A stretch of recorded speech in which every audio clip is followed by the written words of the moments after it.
Breaking news. So, after the United States withdrew from Afghanistan, there's still a lot of problems there. The Taliban have stopped planes of evacuees from leaving Afghanistan. Now, if you're familiar with this, what happened is there's still Americans and people who wanted out of Afghanistan, and the Taliban has stopped that, at least temporarily. Who knows, it may be permanently, but let's take a look. In Kabul, Afghanistan, at least 4 planes chartered to evacuate several hundred people seeking to escape the Taliban's takeover of Afghanistan have been unable to leave the country for days, officials said Sunday, with conflicting accounts emerging about why flights were unable to take off as pressure ramps up on the United States to help those left behind to flee.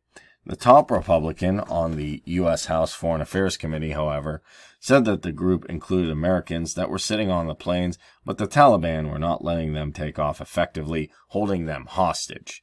He did not say where the information came from, and it was not immediately possible to reconcile the accounts. The final days of America's 20-year war in Afghanistan were marked by harrowing airlift at the Kabul's airport to evacuate tens of thousands of people, Americans and their allies who feared what the future would hold, given the Taliban's history of repression, particularly of women, when the last troops pulled out on August 30th, though many were left behind.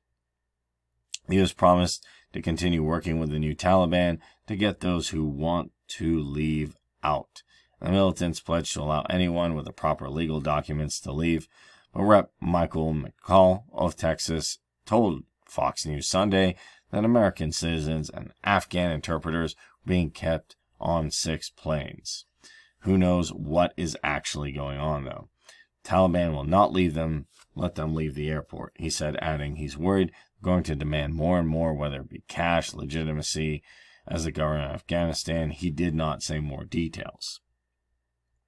Now, an Afghan official spoke on the condition of anonymity because of the sensitivity of the subject, said it was 4 planes, and the intended passengers were staying at hotels while authorities worked out whether they might be able to leave the country.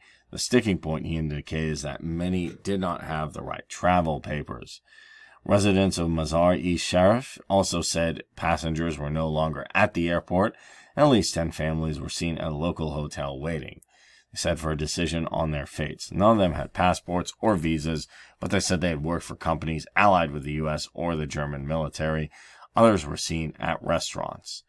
The State Department has no reliable way to confirm that information about such charter flights, including how many American citizens may be on them, since it no longer has people on the ground, according to a U.S. official.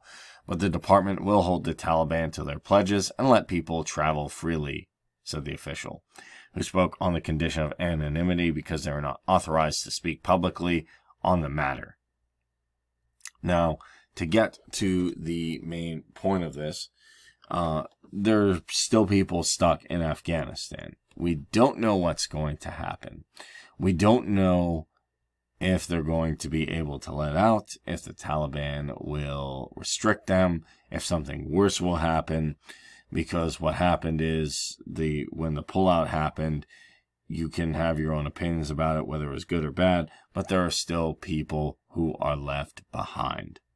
And there are still people who want out after the Taliban has taken over. And among the promises the Taliban have made, once the country's airports are up and running, Afghans with passports and visas will be allowed to travel, and more than 100 countries issued a statement saying they'll be watching to see that the new rulers are held to their commitment. Technical teams from Qatar and Turkey arrived in recent days and are working to get the civilian airport operational. On Saturday, state-run Ariana Airlines made its first domestic flights, which continued on Sunday.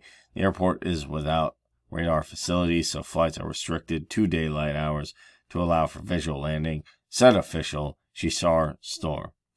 Also, the interesting thing to take a look at here is they are still letting flights out. They actually had people from other countries come in. Not saying it's a good situation, but at least there are flights coming through and out. There are also anti-Taliban fighters in the Panjshir province north of the Afghan capital, and they're being led by the former vice president, Amrullah Saleh, whose appeal for humanitarian aid to help thousands of people displaced by fighting. And the interesting thing about that is, even though the Taliban has most of Afghanistan, there are still pockets of resistance that are opposing them. And Saleh fled to Panjshir after the Afghan president, Ashraf Ghani, quit Afghanistan.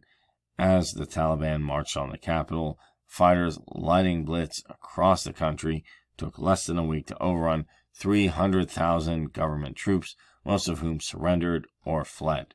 So I'd love to know your opinion about this. Will they be let out? Are they stuck there? What will happen in the future? I would like to see what you have to say in the comments below. Also, if you enjoyed this, be sure to like this video, hit the subscribe button, and hit that notification bell to know when I post more videos. Thank you for watching.